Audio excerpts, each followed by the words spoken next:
هزا یا پکچو بن چاودریا هزن اولکاریا سوریه اولو درجه دور پیچ کرن گنده آورازه و خواستن جه دکتر هاشم گخارا دستی هزا یا پکه بکه تا گرا دستی رژیم سوریه بکن لی براستی اف بیار دینه بیرما گو کو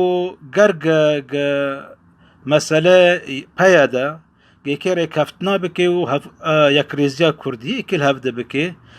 گرک خالفی دروکه بشو پینه و دروکه گرک نوکر بکه خواه اعتراف بکه جبر کو تشتن ببین وانا بسری مکری بسری وانا بسری گلی کرد کری یعنی گرک حتی مرا چاره سر بکه و دوزه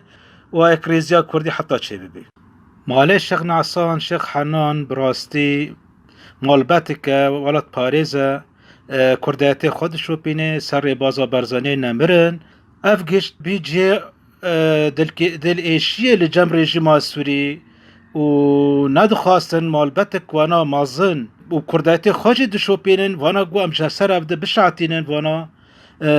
ما ترسی که تخنن دل وانا حتی تکبه دل ملتی کرد لی براستی کردیتی ما عالم سرگون بو لی کردیتی خو محفظه کرن پارستن صدمه آسرکه آرمانج کرنا مالبت مالا شیخ نعسین شیخ حنین یک جه انو اف کردیتی دشو پاندن و اف جه نجی رازی بینه بو لجم رژیم سوری و نمازه استخبارات سوری و خاصة امن السياسي قلكي جويت تشتي ديشي دقود قركا كرديتي نمينه كرد قشتك ببن عرب كرد قشتك ببن تشتكي دن جبر في عفرين را دستي آبو جا کرن و قرق آبو جا تمام كاري خرابانا و كرديتي و ملتي كرد الوداري بپرش قاندانا و نهشت بانا براستی رژیم سوریه عفرین را دستی ترکانه دکر کمکجیا ماله شیحنان به مترسی خستن دلی کردا کشتکا